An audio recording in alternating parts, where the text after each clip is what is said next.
Hi, everyone. I hope you're all doing great today. Okay, so in view of the traumatic events rapidly unfolding in Niger Republic on the western side of Africa, I decided to see if I could do my little best to equip us a little bit with some knowledge and some understanding of what is really happening in that region because I feel like it is time for those who know how to pray to begin to pray. But I also feel like you wouldn't be able to pray effectively if you don't have a sufficient amount of information on what is really happening so that you don't pray amiss, like we say in Christianity. Okay, so ever since this whole thing began to happen, the coup happened in July. I think it was July the 26th, and a new military regime was born in Niger Republic. And the guy who was there, Mohamed Bazoum, was ousted and, you know, kept in his home, house arrest. He's been in detention ever since. And since that time, there has been a whole lot of activities. Like ECOWAS had given ultimatum that expired last Sunday and said if you don't restore or cede power to this guy, there could be some type of military intervention, and that didn't happen. Eventually, the ultimatum expired, and rather than cave to ECOWAS's threats and the pressure from international community, the military junta in Niger was even more emboldened by the number of people that showed up at the stadium to give them some love and cheer them up and thanked them for delivering the nation from the stranglehold of colonial France. Can you imagine that? So the people are extremely happy with these guys who took over power from Bazoum. Now, if you follow me on Twitter and you have followed some of my posts, you would have noticed that every time we make posts about what really is the bone of contention, we keep talking about uranium because, of course, Niger Republic is one of the biggest suppliers of uranium in the world. Like, people are even saying that up to 35 to 40% of the uranium supplies that go to Europe come from Niger Republic. They also get uranium from Kazakhstan.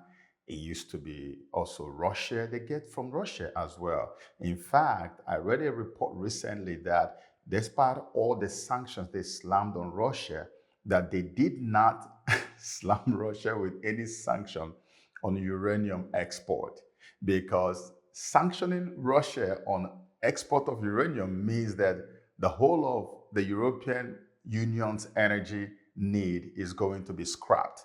They are going to be thrown into darkness big time. Yeah? So, but even though they did not sanction Russia with respect to uranium export or shipment to Europe, they are making alternative plans to make sure that in the nearest future, they wouldn't have to depend on Russia to get the uranium. And so, where are all the other alternatives and plan Bs they have? Kazakhstan. Kazakhstan gives them uranium. About 26 point something percent of the uranium supply to Europe is from Kazakhstan. But then the problem is that everything that has to do with the shipment of their uranium from Kazakhstan to Western Europe, it goes through Russia. So Russia is responsible. So without Russia, even though Kazakhstan has uranium for them, without Russia, they cannot receive the uranium. And now the next plan B they have is Niger Republic, because this uranium is very powerful. It is used in nuclear reactors. That is how they are able to keep their energy alive in Europe. Now, Niger Republic is the next one. And can you imagine that a coup has taken place and the coup plotters are loyal to Russia, the same Russia that Europe is trying to run away from? And now they have now cut all supplies of uranium to France and America. Think about that. So we've been emphasizing on this, that this is the major bone of contention, but I want to bring you up to speed on something that I haven't really talked about.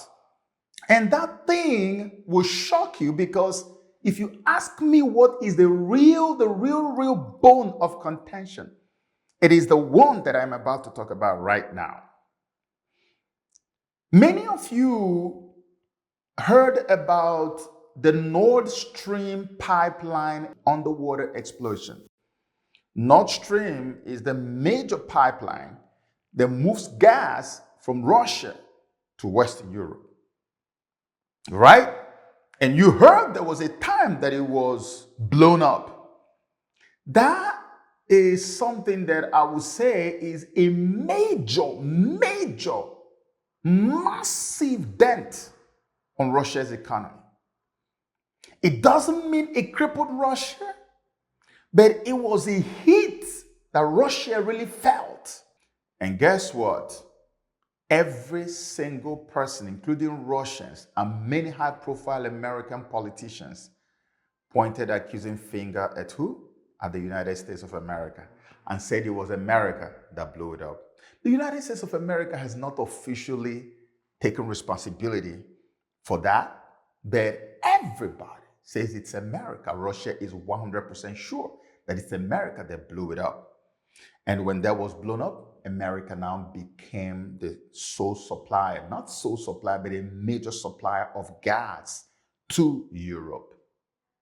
Now, here is where Niger comes in. I want you to listen very carefully. Yeah? Now, that Nord Stream has been blown up because Europe wants to get away from Russian gas. Everything that Russia gives, they want to cut off from it. They want to have alternatives from other places. But here's what's going on. There was an idea that was going around since the 1970s that eventually came to a place of fruition somewhat in 2002. And I'm going to read you this now. There's something called Trans-Saharan Gas Pipeline. The Trans-Saharan Gas Pipeline, TSGP, also known as Niger Pipeline and Trans-African Gas Pipeline, is a planned natural gas pipeline from Nigeria to Algeria. It is seen as an opportunity to diversify the European Union's gas supply, not France's gas supply, not Spain's gas supply, but European Union's gas supply. Now, what it means is that if this Trans-Saharan gas pipeline actually goes through, that Europe does not need Russian gas anymore. So, this idea of the Trans-Saharan pipeline was first proposed in the 1970s. On 14 January 2002, the Nigerian National Petroleum Corporation, NNPC, and Algerian National Oil and Gas Company, Sonatrach, signed the Memorandum of Understanding for preparations of the project so that it would begin. Then in June 2005, NNPC and Sonatrach of Algeria signed a contract with Penspen Limited for a feasibility study of the project. The feasibility study was completed in September 2006, and they found the pipeline to be technically and economically feasible and reliable. Now, between that time and 2022, so many things happened. The project never quite took off as it should. They started having issues with the issue of terrorism in the Sahel region and all kinds of things, and so it was stopped. But guess what? I want you to pay attention to this timeline. On the 28th of July 2022, the Algerian, Nigerian, and Nigerian ministers of energy now signed a Memorandum of Understanding, MOU, for the implementation of the Trans-Saharan Gas Pipeline, TSGP project, co-signed by Algerian Minister of Energy and Mines, Mohamed Akbab, Nigerian Minister of State for Petroleum Resources, Timi Presilva, and Nigerian Minister of Energy and Renewable Energy, Mohamed Sani Mahamadou, at the end of the work of the third tripartite ministerial meeting held in Algiers. So look at the timeline. They left this project way back Remember when this thing was almost in the news every time? When we were always talking about that they want to move a pipeline from Nigeria and send gas to Europe. They left it, abandoned it. All of a sudden, right after the Russia-Ukraine war started and Europe began to cut off from Russia, separate from Russia, cut off everything that Russia used to give to them. They are trying to win themselves of all kinds of Russian supplies, energy, and the rest of them. Just right then, we see them coming back and saying, okay, why don't we just restart this project? And the project costs 13 billion with a B, billion US dollars. Let's get started with that project, because the moment the project succeeds, we will not have any need for Russian gas anymore. The Nord Stream can stay that way and never get repaired, and we wouldn't even care. The Nigerian minister and government were behind this. They supported it. Nigeria, of course, is where the gas is coming from. It's going to come from a few other countries, but Nigeria is the main supplier of this gas. Let me read you the route of the gas that is supposed to go through the Trans-Saharan pipeline. The pipeline will start in the Warri region in Nigeria. Warri region in Nigeria, and run north through Niger to Hassi Armel in Algeria. In Hassi Armel, the pipeline will connect to the existing Trans-Mediterranean, Maghreb Europe, Medgaz, and Galsi pipelines. These supply Europe from the gas transmission hubs at El Kala and Benisaf on Algeria's Mediterranean coast. The length of the pipeline will be 4,128 kilometers, which is 2,565 miles. 1,037 kilometers, 644 miles in Nigeria, 841 kilometers in Niger, and 2,310 kilometers in Algeria. The pipeline is starting from Warri to carry gas to Europe. From Warri to move gas to Europe. And when these guys, Niger coup plotters, took over power, they said, we're not a part of this. We don't have anything to do with this one. And they stopped it. They canceled it. Now, let me take you back to what I've said before about the battle between Russia and Europe, which is happening in Ukraine, which is happening in Sudan, which they're now about to ignite in Niger. Because if you notice, loyalties are now going in two directions. It's either you're loyal to colonial Europe, the West, or you're loyal to Russia. Can you see that? That means that we are now beginning to smell what it feels like to have or live in a multipolar world. Because all our lives, we have always lived in a unipolar world. And I promised I was going to make a video to break it down and explain this whole unipolar, multipolar dichotomy, right? And I'm going to do that. But this is what it feels like. Because now you are left with a choice. Unlike when we were left with no choice at all. You can now say, if I don't want to go with colonial France or America or Europe as a whole, I can go with Russia, who is also a superpower. That's what is happening in Niger. So Russia still bearing the grudge that you blew up our ultra expensive Nord Stream pipeline so that you don't have access to our gas and so that you can also pauperize us. And you are now gloating over the fact that you have Africa. You can take cheap gas from Africa and pipe it all the way to Algeria, from where the gas now connects to all manner of pipelines that go through Morocco to Spain and the one that goes through this other one to Italy. In fact, the moment it gets to that gas hub in Algeria, Hassi Armel, once he gets there, the thing goes straight to Europe. It's not just Spain and Italy, to the rest of Europe. And they wouldn't need anything from Russia anymore in terms of gas. So now people who are loyal to Russia are on ground to say, you know what? This gas thing is not going through us. And that pipeline must have to go through Niger before it gets to its final destination. So Europe is stuck. So when you look at what is happening in Niger, it is not just France involved. It is the whole of Europe that is involved. So that when you pray, you know the extent of your prayer. So that you can understand why there is so much pressure on ECOWAS to act.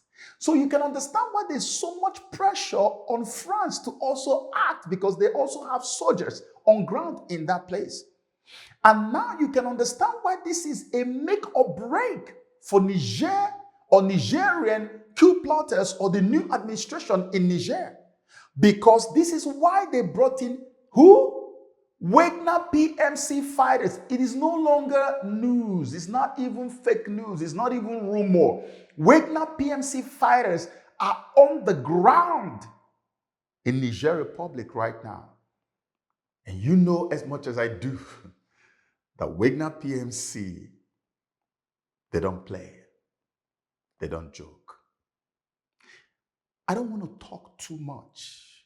I just wanted to give you an idea of all the bones of contention in this whole Nigerian situation, which is why many of you may see a lot of stubbornness on both sides, which means that potentially we are headed towards a Ukraine-type situation on the West African coast. You can imagine what this means for Nigeria, what this means for Ghana, what this means for all the nations that are within the sub-region. Because when this thing happens, it is not going to be for Niger alone. Mali and Burkina Faso and Guinea have already said they are going to join their brothers in Niger to fight. Algeria has also cried out loud and said, let this not happen.